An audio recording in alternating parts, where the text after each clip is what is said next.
يقول عمي نعم مو من مرض وليت، تراحي من شوقي لكم. على هاني البطوش ابو احمد يقول نعم تراحي مو من مرض وليت، ولك يا عمي من شوقي لكم لو بيدي احط هاي الروح ينبابح لكم، ولك لو بيدي احطاني هاي الروح ينبابح لكم. مرض بيا وعلى الطب ابشرك صعب يتشخص،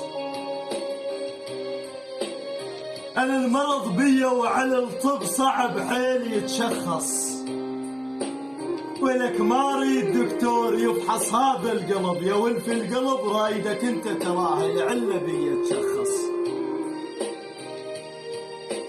يقول ابو احمد هاني البطوشي ما اريد دكتور يفحص هاي الروح، ولك العله اللي بالقلب عمي رايدك انت تشخص. لا تضربنا بالحكي تراهي يا لساسك مدنس.